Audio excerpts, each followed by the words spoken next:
Contenda, se você procurar, a definição é briga, discórdias e uma discussão acalorada e uma subjacente corrente de raiva.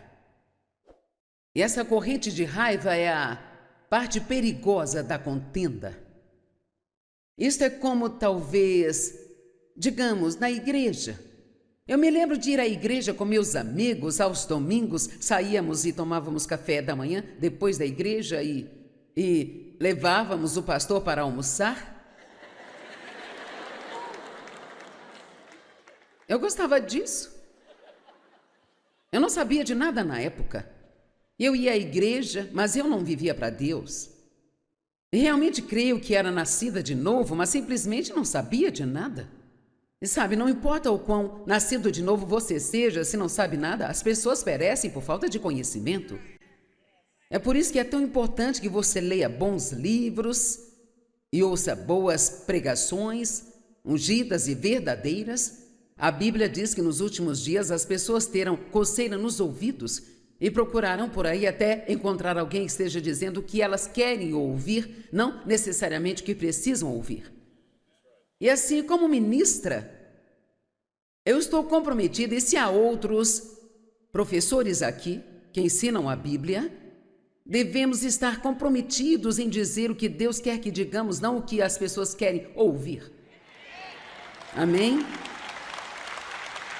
E você pode ser um docinho para alguém de vez em quando, mas, na verdade, eu prefiro que você não goste de mim por um tempo do que Deus não aprovar o que eu estou pregando como sua representante. Amém? Estamos vivendo tempos muito perigosos e a Bíblia nos diz muito claramente como tudo seria, sabe? E o que a Bíblia diz em Timóteo é exatamente o que está acontecendo agora. E um dos sinais do fim dos tempos, em Mateus 24, é que muitas pessoas serão ofendidas e elas cairão. E o amor do grande corpo de pessoas se esfriará por causa de toda a maldade e iniquidade multiplicadas na terra. Então, nós temos que manter nossa mente, nosso foco no que Deus quer que façamos, não no que está acontecendo no mundo. Mas essa corrente de raiva e de conflitos é o que é tão perigoso. E sabe, digamos, por exemplo, que você vá a uma igreja, talvez, faça parte da equipe de louvor, mas há alguém que não gosta do líder de louvor. A pessoa acha que tem uma voz melhor do que a do líder, e assim eles ficam... Esse aí não canta nada com essa vozinha de taquara rachada. E então, se alguém aceita isso, eles acrescentam um pouco, comentam com outra pessoa e elas adicionam um pouco mais. E aí, a cada pessoa que você conta, ela aumenta um pouco e tudo vai ficando mais e mais distorcido. Mas todos estão agindo como se estivesse tudo bem. Isto é muito perigoso. Vire-se para o seu irmão e diga que você o ama com o amor do Senhor. E sabe o que fazemos? Porque eu já fiz isso, você vai na direção de alguém que não gosta e você se vira e vai em outra direção. Nós vamos à igreja com pessoas de quem estamos com raiva o tempo todo. Mas nós temos que parar com essa ira e valorizar a paz, nos humilharmos debaixo da poderosa mão de Deus. E então esperar que Ele nos exalte, nos levante, amém? Você não precisa tentar provar que está certo. Jesus nunca, nem uma única vez, tentou provar a alguém que ele estava certo sobre qualquer coisa. Não importava o que dissessem, ele dizia, pensem o que vocês quiserem. Então, se você sabe quem você é e sabe de quem você é, então você pode economizar tempo e energia sem tentar convencer a todos de que está certo. Então, sabe, você nunca é livre até que não precise mais impressionar as pessoas. Amém? Então, esta foi a mensagem para este fim de semana. Eu já fiz isso demais. E eu definitivamente não vou fazer isso mais aqui hoje. Então, Pai, eu oro para que você me ajude a dizer as partes que são as mais importantes para eles ouvirem hoje, em nome de Jesus. Agora, Provérbios 17:1 diz: melhor é um pedaço de pão seco com quietude do que uma casa cheia de banquetes com contendas. Então, não importa o que você tenha, você não tem nada se não tiver paz. Vou dizer novamente, não importa o que você tenha, não importa o que eu tenha, nós não temos nada se não tivermos paz. A paz é maravilhosa. Sabe, eu amo as primeiras horas da manhã, levanto cedo, gosto de levantar às 5 da manhã, tomar o meu café, ir e sentar, gosto de sentar no escuro e falar com Jesus. E às vezes eu apenas sento lá e amo a quietude. Os que esperam no Senhor renovarão suas forças, subirão com asas como águias, correrão e não se cansarão, caminharão e não se fadigarão. Você está cometendo um erro se não passar um tempo tranquilo com Deus. Eu disse, você está cometendo um erro se não passar um tempo tranquilo com Deus. Amém? Nem sempre você precisa estar falando, nem sempre precisa estar fazendo algo. Às vezes apenas sentar e ficar quieto é como cura para a sua alma. Vivemos no meio de um mundo tão barulhento hoje, sempre. Tem que ter algo acontecendo na TV, o rádio tem que estar ligado, tem que ter música. Temos que ter o telefone por perto, Deus nos livre, alguém pode ligar e o mundo acabaria se não tivéssemos lá para atender. Então precisamos realmente valorizar a paz, precisamos mudar o que precisamos mudar para termos a paz. E eu tomei uma decisão, acho que agora faz uns 25 anos, que eu iria ter paz. Eu estava muito cansada disso, sabe? Eu ficava brigando e discutindo e tentando me virar e só discutindo sobre coisas bobas a vida toda. Meu pai abusou sexualmente de mim, então eu comecei com a raiva e a culpa. E a obra que Deus fez em minha vida é nada menos do que um milagre. E alguém me perguntou recentemente, qual foi o último milagre que você viu? Eu disse, quer saber? Estamos confusos sobre o que é milagre. Acho que o maior milagre, e eu vejo isso o tempo todo, é Deus transformando uma pessoa. Mudando-a completamente. Agora, o meu pai era um homem abusivo, ele era muito maldoso. E sabe, foi horrível morar numa casa com ele. E eu não tenho tempo para entrar em detalhes, mas finalmente, aos 83 anos de idade, ele me pediu perdão pelo que ele fez comigo quando eu era pequena e eu perguntei se ele queria ser salvo. Então Dave e eu oramos com ele e ele nos pediu para batizá-lo, o que fizemos 10 dias depois. E eu posso te dizer que ele tinha uma boca suja, sabe? Ele cuspia e falava palavrões o tempo todo, mas eu nunca o ouvi falar um palavrão depois disso. Nenhuma vez. Ele foi totalmente mudado. Agora, ele não tinha muito conhecimento. Então não vou dizer que ele virou um homem perfeito, mas ele ficou mais doce, ele ficou mais agradável e eu realmente vi uma mudança definitiva nele. E para mim, ver Deus mudar uma pessoa é o maior milagre que podemos ver. Sabe, Jesus disse que vocês não só farão as obras que eu faço, mas obras maiores vocês farão.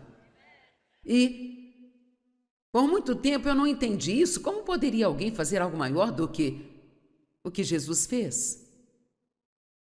E certamente não quero dizer isso com uma atitude de orgulho, mas o que estamos gravando aqui hoje, neste fim de semana, vai percorrer todo o mundo em 6 idiomas diferentes. E assim, em uma hora aqui, eu alcançarei mais pessoas do que Jesus alcançou em toda a sua vida. E é isso que Ele quer. Ele quer isso.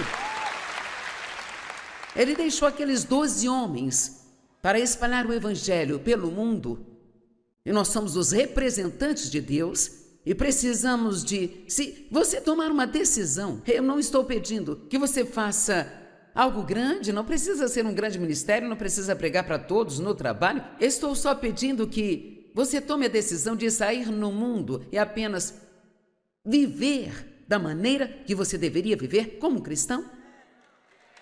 Tente ser gentil. Seja doce. Dê misericórdia às pessoas. Se elas tiverem uma necessidade, supra. Seja encorajador, seja positivo. E diferente do resto do mundo, não vos conformeis com este mundo, mas transformai-vos pela total renovação da sua mente. Aprenda a pensar como Deus pensa e falar como Deus fala. E veja, nós nunca vimos Jesus perder a sua paz. Quando pela primeira vez eu decidi há muitos e muitos anos que eu iria ter paz, eu tive que voltar atrás, tive que começar por prestar atenção no que me fazia perder a minha paz. Eu descobri, por exemplo, você verá coisas muito práticas se fizer assim, tipo, da próxima vez que ficar chateado, parar e se perguntar: o que realmente aconteceu aqui? Como, eu não fico bem se eu tiver que me apressar. Se eu me permitir chegar numa situação onde tenho que me apressar muito, ou se tenho muitas coisas para fazer ao mesmo tempo, muito provavelmente vou perder a minha paz. E já ouvimos várias vezes que se queremos ter paz é necessário um esforço. Deus fará a parte dele, mas você tem que fazer a sua. E nós vamos falar um pouco hoje sobre fofocas, ciúmes, inveja e críticas. Alguns pecados que acho que nós permitimos que se tornassem pecados aceitáveis. O ciúme está no topo da lista. Raiva, falta de perdão. Provavelmente, eu estou dando números para isso, mas tenho muitos anos de experiência. Provavelmente cerca de 80% dos cristãos estão bravos com alguém. Sim, uau! E você está me olhando como se... Aqui está a questão. Você nunca tem justificativa. Você nunca terá justificativa para a falta de perdão.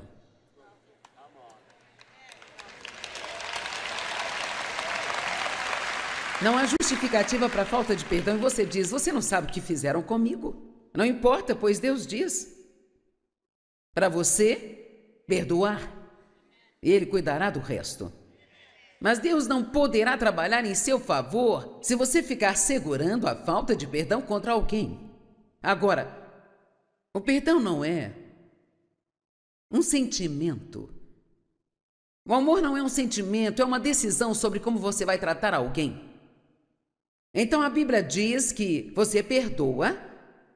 Isso pode não significar que se sinta diferente sobre a pessoa na próxima vez que a vir, mas é muito simples. Você toma a decisão de perdoar, ora por ela e então você a abençoa e não amaldiçoa. E abençoar significa falar bem, amaldiçoar significa falar mal. Então adivinhe só, se você vai perdoar alguém, tem que parar de falar sobre ela de uma maneira indelicada.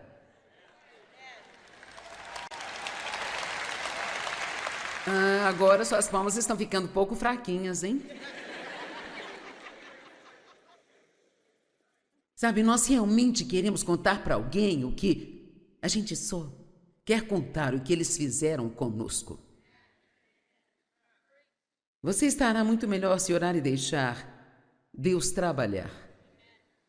E uma das coisas que acho que é mais importante do que qualquer outra, se o seu inimigo tiver fome, dá-lhe de comer, se tiver sede, dá-lhe de beber. Agora, isto não está falando só de comida e água, significa que se ele tem uma necessidade... Apenas imagine. Não tenho tempo para contar toda a história do meu pai, mas foi um milagre. Deus nos disse para cuidar dos meus pais até que morressem. E eu te digo, essa era a última coisa no mundo que eu queria fazer. Mas esta foi também a coisa mais poderosa que eu já fiz. Provavelmente não havia nada que eu fizesse que ferisse mais o diabo do que isso. Quando você é bom para alguém que foi ruim para com você e te tratou mal, você simplesmente destrói totalmente o diabo. Ele não sabe o que fazer com você. Ande em paz. Ande em amor. Hebreus 12, versos 14 e 15. Façam todo o esforço. Lá vem ela de novo. Façam todo o esforço para viver em paz com todos os homens. Então, eu pensei se eu deveria ou não ler esta escritura, porque às vezes elas são difíceis de se explicar. E sede santos, porque sem santidade ninguém verá o Senhor. Para onde vamos com isso? Bem, primeiramente, quando você nasce de novo, é santificado no Espírito. Deus, há um lado legal da nossa redenção e um lado experiencial. Há o que Jesus fez por nós, como um dom da sua graça, como Ele nos justificou com Deus, mas ainda podemos não estar agindo corretamente. Ele já nos santificou, mas nós ainda podemos não estar vivendo uma vida santa. Então, no dicionário grego Vine, que eu amo, é um livro grosso e lá diz que santidade é santificação e que isso é dom de Deus. E o Espírito Santo, ele nos é dado para ele realizar o processo de santificação em nossa vida, pouco a pouco, com o passar do tempo. E Deus coloca todas essas coisas maravilhosas em nós em forma de sementes, e então, graças a Deus pelo Espírito Santo. Oh, meu Deus! O tão maravilhoso Espírito Santo, o Consolador, o Professor, o Ajudador. Ele nos convence do pecado. Eu amo isso. Ele não nos deixa alheio a nada. Ele nos convence da justiça. Que presente é este que Deus se importa conosco para não nos deixar do jeito que nós somos? Ele vai mexer com a sua vida enquanto estiver respirando. E eu ficaria mais preocupada se você nunca se incomodasse com nada do que se você se incomodar. Quantos aqui se incomodam lá dentro quando estão assistindo algo na TV que não deveriam estar assistindo? E aí? Você desliga ou continua assistindo?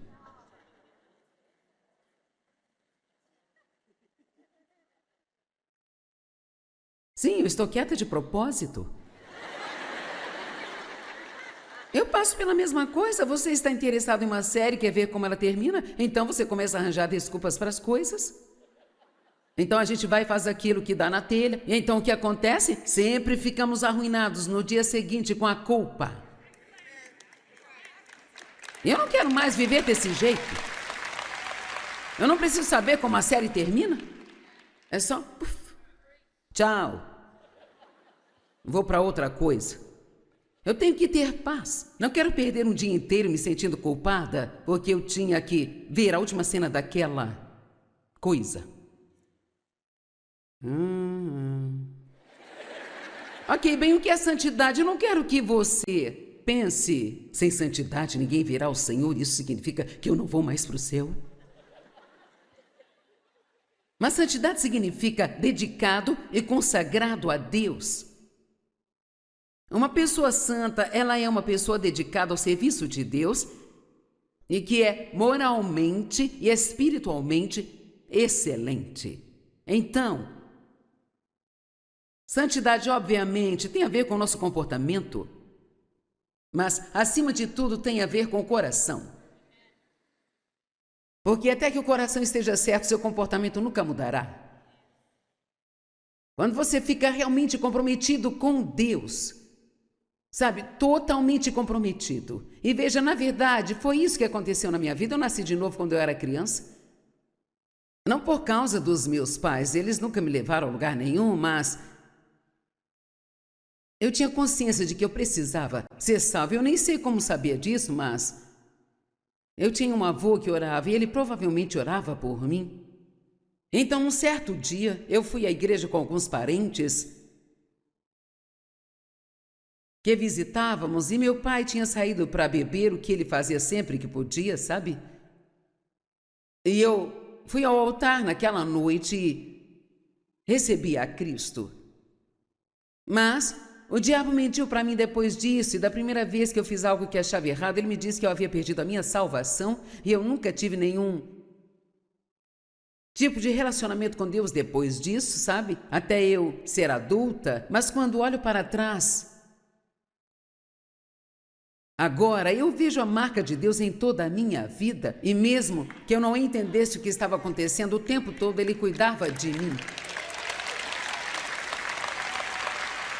Uma das coisas que aconteceu comigo foi quando eu tinha uns 9 anos, que foi mais ou menos na mesma época em que eu nasci de novo, foi que uma determinação veio em mim de que eu iria superar o que o meu pai estava fazendo comigo.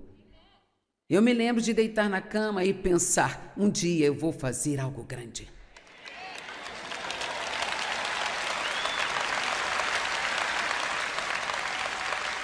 E Deus coloca isso em você. Deus coloca isso aí dentro de você. Então passei a ser uma pessoa da igreja, bastante legalista e religiosa, julgando, criticando, fofocando, fazendo todas essas coisas. Eu não saí roubando uma mercearia e nem matei ninguém, mas eu tinha muitos pecados aceitáveis na minha vida. Então, em 1976, houve um grande derramamento do Espírito em todo o mundo. Alguns o chamam de movimento carismático, outros chamam de vários nomes, não importa o nome, sabe? O Espírito Santo estava tocando as pessoas em todas as denominações, em todas as partes do mundo. Eu fui batizado no Espírito Santo dentro do meu carro e eu estava clamando, Deus, algo está errado, tem que haver mais do que isso, tem que haver mais na vida do que isso, porque eu só ia à igreja, ia para casa e não mudava, ia para a igreja, ia para casa e nada mudava, e não deveria ser assim. Eu não tinha uma fome real por Deus, eu amava Deus, mas eu não o amava de todo o coração. Eu precisava assumir um compromisso mais forte, e depois que Deus me tocou, e você sabe que não adianta nem tentar explicar o que eu quero dizer com isso, se Deus toca você, você sabe disso. É tipo, o que aconteceu eu não sei, Deus apareceu. Eu senti como se eu estivesse bêbada de amor por cerca de 3 dias. As pessoas têm experiências diferentes ou você não tem nenhuma experiência, mas eu literalmente senti como se eu estivesse bêbada de amor. Eu não era uma pessoa muito amorosa. E então, sabe, eu achava até as ervas daninhas lindas, porque foi Deus quem as fez. Sabe, eu jogava boliche nas noites de sexta, e numa sexta à noite, quando isso aconteceu comigo, e me lembro de um rapaz dizer, Joyce, o que está acontecendo com você? Eu estava agindo diferente, eu nem sabia disso. Eu não estava jogando muito bem, não era acostumado a ouvir Deus falar comigo, mas agora eu tinha o Espírito Santo dentro de mim e eu ouvi dizer, por que você não me pede para te ajudar a jogar boliche? Eu pensei, Deus não se importa com boliche? Veja, é isso que torna o relacionamento com Deus tão maravilhoso. É você aprender que Ele se importa com cada pequena coisa que você faz. Com cada coisa. E o Espírito Santo foi enviado, diz a Bíblia, para estar em estreita comunhão conosco. Não se trata só de ir à igreja e ir para casa e ler um capítulo por dia e fazer uma pequena oração de 5 minutos. Alguém diz, você nasceu de novo? Eu vou à igreja. Grande coisa, eu posso assentar na minha garagem se não me faz ser um carro?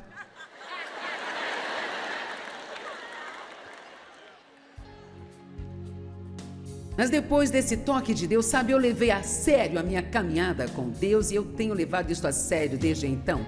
E quando você levar a sério sua caminhada com Deus, você vai começar a mudar.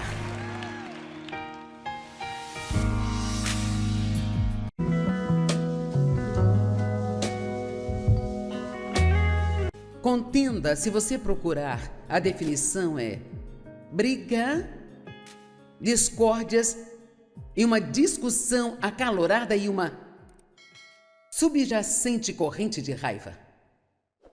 E essa corrente de raiva é a parte perigosa da contenda. Isto é como talvez, digamos, na igreja. Eu me lembro de ir à igreja com meus amigos aos domingos, saíamos e tomávamos café da manhã depois da igreja e levávamos o pastor para almoçar. Eu gostava disso. Eu não sabia de nada na época. Eu ia à igreja, mas eu não vivia para Deus. E realmente creio que era nascida de novo, mas simplesmente não sabia de nada. E sabe, não importa o quão nascido de novo você seja, se não sabe nada, as pessoas perecem por falta de conhecimento. É por isso que é tão importante que você leia bons livros e ouça boas pregações, ungidas e verdadeiras. A Bíblia diz que nos últimos dias as pessoas terão coceira nos ouvidos e procurarão por aí até encontrar alguém que esteja dizendo o que elas querem ouvir, não necessariamente o que precisam ouvir. E assim, como ministra, eu estou comprometida, e se há outros professores aqui que ensinam a Bíblia, devemos estar comprometidos em dizer o que Deus quer que digamos, não o que as pessoas querem ouvir. Amém? E você pode ser um docinho para alguém de vez em quando, mas, na verdade, eu prefiro que você não goste de mim por um tempo do que Deus não aprovar o que eu estou pregando como sua representante. Amém? Estamos vivendo tempos muito perigosos e a Bíblia nos diz muito claramente como tudo seria, sabe? E o que a Bíblia diz em Timóteo é exatamente o que está acontecendo agora. E um dos sinais do fim dos tempos, em Mateus 24, é que muitas pessoas serão ofendidas e elas cairão. E o amor do grande corpo de pessoas se esfriará por causa de toda a maldade e iniquidade multiplicadas na terra. Então, nós temos que manter nossa mente, nosso foco no que Deus quer que façamos, não no que está acontecendo no mundo. Mas essa corrente de raiva e de conflitos é o que é tão perigoso. E sabe, digamos, por exemplo, que você vá a uma igreja, talvez, faça parte da equipe de louvor, mas há alguém que não gosta do líder de louvor. A pessoa acha que tem uma voz melhor do que a do líder, e assim eles ficam... Esse aí não canta nada com essa vozinha de taquara rachada.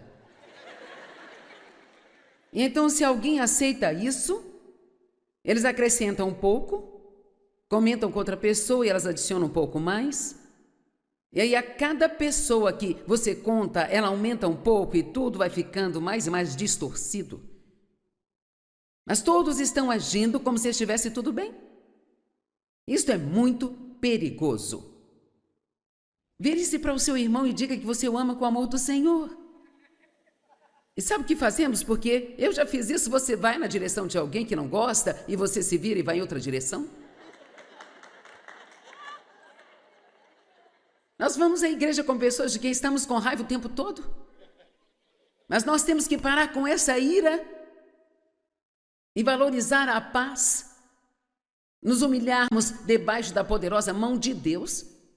E então esperar que Ele nos exalte, nos levante, amém? Você não precisa tentar provar que está certo. Jesus nunca, nem uma única vez, tentou provar a alguém que ele estava certo sobre qualquer coisa. Não importava o que dissessem, ele dizia, pensem o que vocês quiserem. Então, se você sabe quem você é e sabe de quem você é, então você pode economizar tempo e energia sem tentar convencer a todos de que está certo. Então, sabe, você nunca é livre até que não precise mais impressionar as pessoas. Amém? Então, esta foi a mensagem para este fim de semana. Eu já fiz isso demais. E eu definitivamente não vou fazer isso mais aqui hoje. Então, Pai, eu oro para que você me ajude a dizer as partes que são as mais importantes para eles ouvirem hoje, em nome de Jesus. Agora, Provérbios 17:1 diz: melhor é um pedaço de pão seco com quietude do que uma casa cheia de banquetes com contendas. Então, não importa o que você tenha, você não tem nada se não tiver paz. Vou dizer novamente, não importa o que você tenha, não importa o que eu tenha, nós não temos nada se não tivermos paz. A paz é maravilhosa. Sabe, eu amo as primeiras horas da manhã, levanto cedo, gosto de levantar às 5 da manhã, tomar o meu café, ir e sentar, gosto de sentar no escuro e falar com Jesus. E às vezes eu apenas sento lá e amo a quietude. Os que esperam no Senhor renovarão suas forças, subirão com asas como águias, correrão e não se cansarão, caminharão e não se fadigarão. Você está cometendo um erro se não passar um tempo tranquilo com Deus. Eu disse, você está cometendo um erro se não passar um tempo tranquilo com Deus. Amém? Nem sempre você precisa estar falando, nem sempre precisa estar fazendo algo. Às vezes apenas sentar e ficar quieto é como cura para a sua alma. Vivemos no meio de um mundo tão barulhento hoje, sempre. Tem que ter algo acontecendo na TV, o rádio tem que estar ligado, tem que ter música. Temos que ter o telefone por perto, Deus nos livre, alguém pode ligar e o mundo acabaria se não tivéssemos lá para atender. Então precisamos realmente valorizar a paz, precisamos mudar o que precisamos mudar para termos a paz. E eu tomei uma decisão, acho que agora faz uns 25 anos, que eu iria ter paz. Eu estava muito cansada disso, sabe? Eu ficava brigando e discutindo e tentando me virar e só discutindo sobre coisas bobas a vida toda. Meu pai abusou sexualmente de mim, então eu comecei com a raiva e a culpa. E a obra que Deus fez em minha vida é nada menos do que um milagre. E alguém me perguntou recentemente, qual foi o último milagre que você viu? Eu disse, quer saber? Estamos confusos sobre o que é milagre. Acho que o maior milagre, e eu vejo isso o tempo todo, é Deus transformando uma pessoa. Mudando-a completamente. Agora, o meu pai era um homem abusivo, ele era muito maldoso. E sabe, foi horrível morar numa casa com ele. E eu não tenho tempo para entrar em detalhes, mas finalmente, aos 83 anos de idade, ele me pediu perdão pelo que ele fez comigo quando eu era pequena e eu perguntei se ele queria ser salvo. Então Dave e eu oramos com ele e ele nos pediu para batizá-lo, o que fizemos 10 dias depois. E eu posso te dizer que ele tinha uma boca suja, sabe? Ele cuspia e falava palavrões o tempo todo, mas eu nunca o ouvi falar um palavrão depois disso. Nenhuma vez. Ele foi totalmente mudado. Agora, ele não tinha muito conhecimento. Então não vou dizer que ele virou um homem perfeito, mas ele ficou mais doce, ele ficou mais agradável e eu realmente vi uma mudança definitiva nele. E para mim, ver Deus mudar uma pessoa é o maior milagre que podemos ver. Sabe, Jesus disse que vocês não só farão as obras que eu faço, mas obras maiores vocês farão. E por muito tempo eu não entendi isso. Como poderia alguém fazer algo maior do que o que Jesus fez? E certamente não quero dizer isso com uma atitude de orgulho, mas o que estamos gravando aqui hoje, neste fim de semana, vai percorrer todo o mundo em 6 idiomas diferentes. E assim, em uma hora aqui, eu alcançarei mais pessoas do que Jesus alcançou em toda a sua vida. E é isso que Ele quer. Ele quer isso.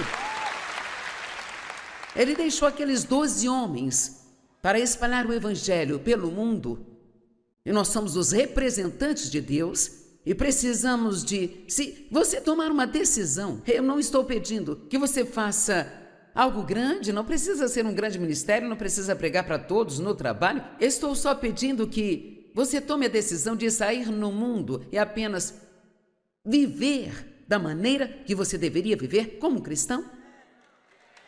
Tente ser gentil. Seja doce. Dê misericórdia às pessoas. Se elas tiverem uma necessidade, supra. Seja encorajador, seja positivo. E diferente do resto do mundo, não vos conformeis com este mundo, mas transformai-vos pela total renovação da sua mente. Aprenda a pensar como Deus pensa e falar como Deus fala. E veja, nós nunca vimos Jesus perder a sua paz. Quando pela primeira vez eu decidi há muitos e muitos anos que eu iria ter paz, eu tive que voltar atrás, tive que começar por prestar atenção no que me fazia perder a minha paz. Eu descobri, por exemplo, você verá coisas muito práticas se fizer assim, tipo, da próxima vez que ficar chateado, parar e se perguntar: o que realmente aconteceu aqui? Como, eu não fico bem se eu tiver que me apressar. Se eu me permitir chegar numa situação onde tenho que me apressar muito, ou se tenho muitas coisas para fazer ao mesmo tempo, muito provavelmente vou perder a minha paz. E já ouvimos várias vezes que se queremos ter paz é necessário um esforço. Deus fará a parte dele, mas você tem que fazer a sua.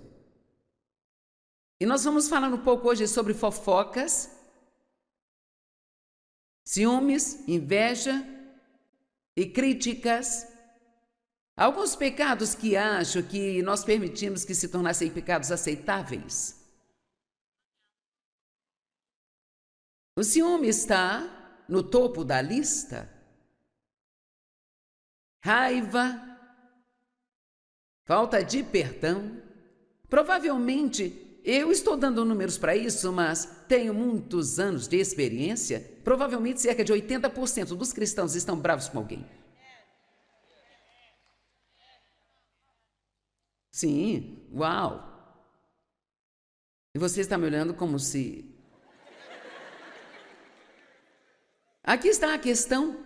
Você nunca tem justificativa. Você nunca terá justificativa para a falta de perdão.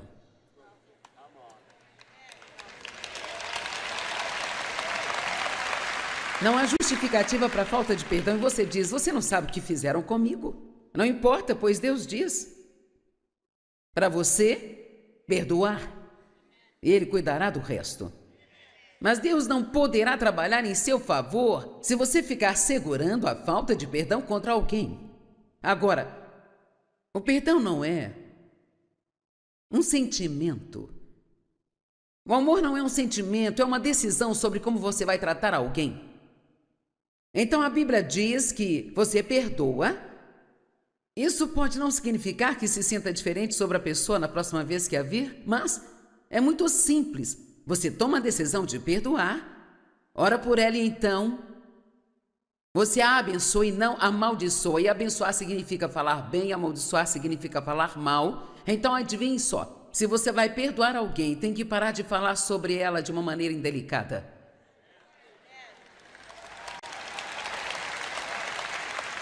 Agora suas palmas estão ficando um pouco fraquinhas, hein? Sabe, nós realmente queremos contar para alguém o que a gente só quer contar, o que eles fizeram conosco. Você estará muito melhor se orar e deixar Deus trabalhar. E uma das coisas que acho que é mais importante do que qualquer outra, se o seu inimigo tiver fome, dá-lhe de comer, se tiver sede, dá-lhe de beber. Agora, isto não está falando só de comida e água, significa que se ele tem uma necessidade, apenas imagine. Não tenho tempo para contar toda a história do meu pai, mas foi um milagre. Deus nos disse para cuidar dos meus pais até que morressem. E eu te digo, essa era a última coisa no mundo que eu queria fazer. Mas esta foi também a coisa mais poderosa que eu já fiz. Provavelmente não havia nada que eu fizesse que ferisse mais o diabo do que isso. Quando você é bom para alguém que foi ruim para com você e te tratou mal, você simplesmente destrói totalmente o diabo. Ele não sabe o que fazer com você. Ande em paz. Ande em amor. Hebreus 12, versos 14 e 15. Façam todo o esforço. Lá vem ela de novo. Façam todo o esforço para viver em paz com todos os homens. Então, eu pensei se eu deveria ou não ler esta escritura, porque às vezes elas são difíceis de se explicar. E sede santos, porque sem santidade ninguém verá o Senhor. Para onde vamos com isso? Bem, primeiramente, quando você nasce de novo, é santificado no Espírito. Deus, há um lado legal da nossa redenção e um lado experiencial. Há o que Jesus fez por nós, como um dom da sua graça, como Ele nos justificou com Deus, mas ainda podemos não estar agindo corretamente. Ele já nos santificou, mas nós ainda podemos não estar vivendo uma vida santa. Então, no dicionário grego Vine, que eu amo, é um livro grosso e lá diz que santidade é santificação e que isso é dom de Deus.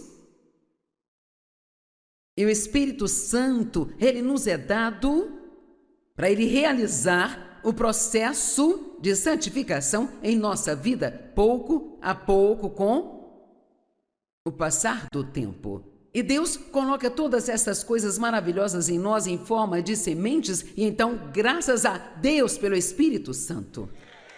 Oh, meu Deus!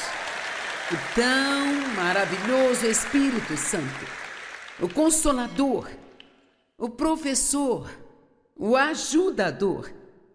Ele nos convence do pecado. Eu amo isso. Ele não nos deixa alheio a nada. Ele nos convence da justiça. Que presente é este que Deus se importa conosco para não nos deixar do jeito que nós somos? Ele vai mexer com a sua vida enquanto estiver respirando. E eu ficaria mais preocupada se você nunca se incomodasse com nada do que se você se incomodar. Quantos aqui se incomodam lá dentro quando estão assistindo algo na TV que não deveriam estar assistindo? E aí? Você desliga ou continua assistindo?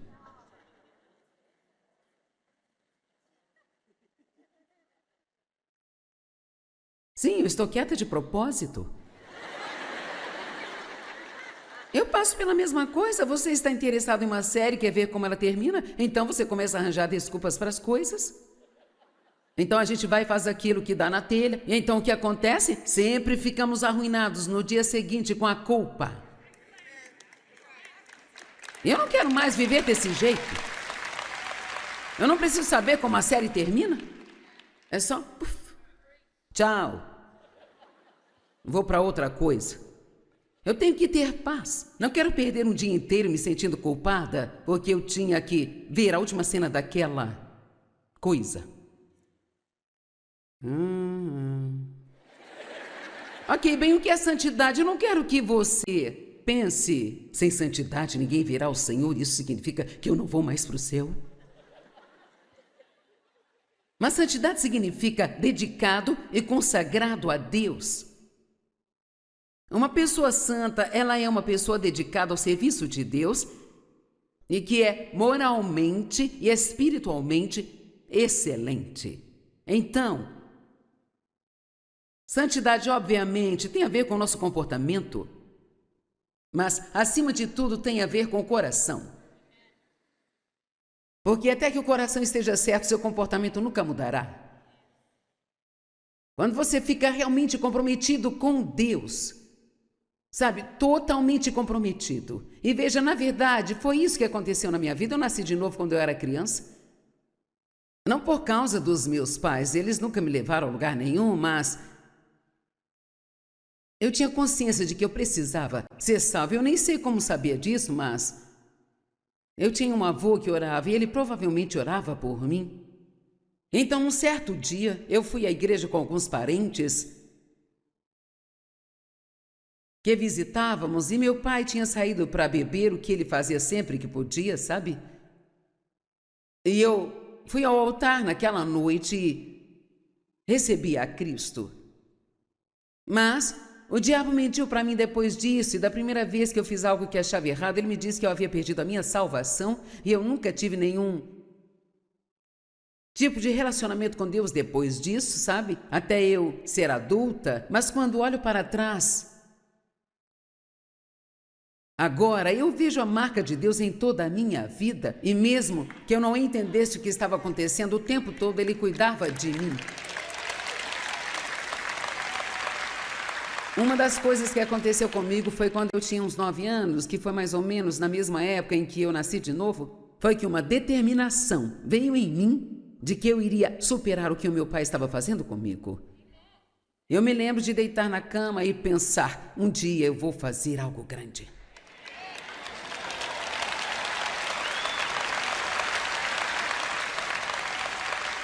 E Deus coloca isso em você. Deus coloca isso aí dentro de você.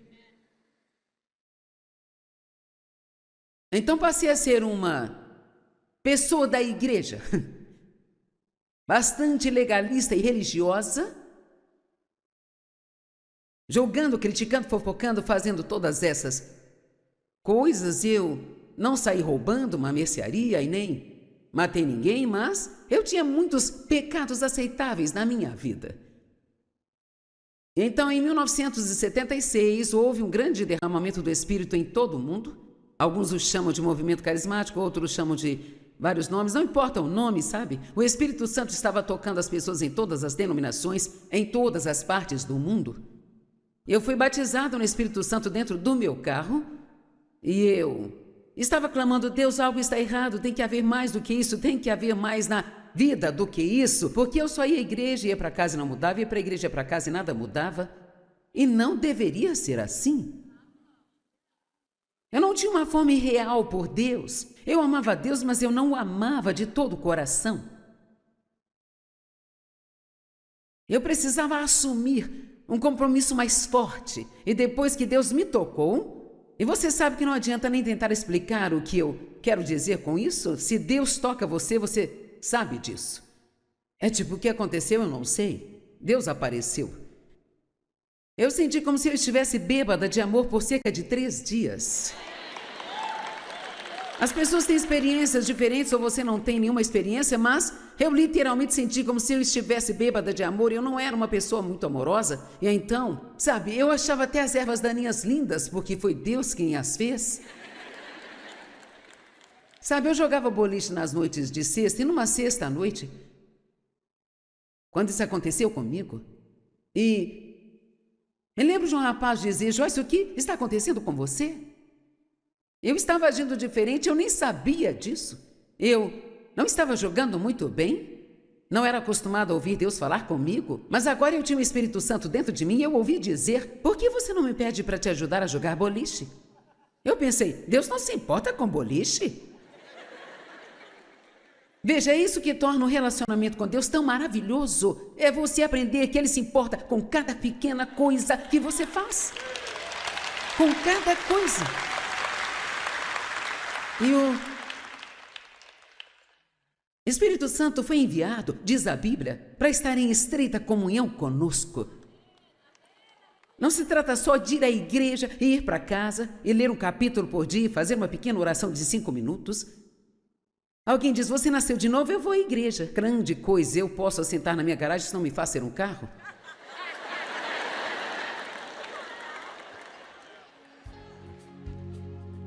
Mas depois desse toque de Deus, sabe, eu levei a sério a minha caminhada com Deus e eu tenho levado isso a sério desde então.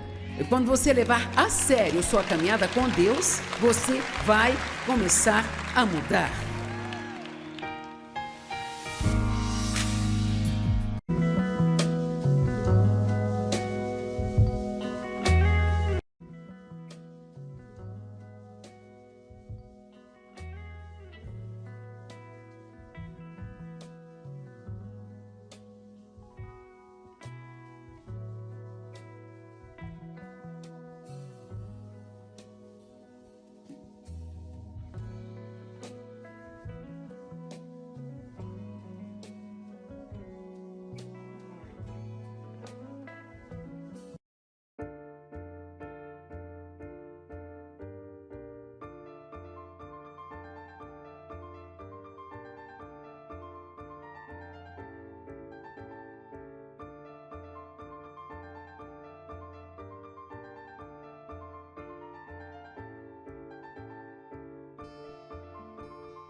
relacionamento com Deus tão maravilhoso é você aprender que Ele se importa com cada pequena coisa que você faz. Com cada coisa. E o Espírito Santo foi enviado, diz a Bíblia, para estar em estreita comunhão conosco. Não se trata só de ir à igreja e ir para casa e ler um capítulo por dia e fazer uma pequena oração de 5 minutos. Alguém diz, você nasceu de novo? Eu vou à igreja. Grande coisa, eu posso assentar na minha garagem se não me faz ser um carro?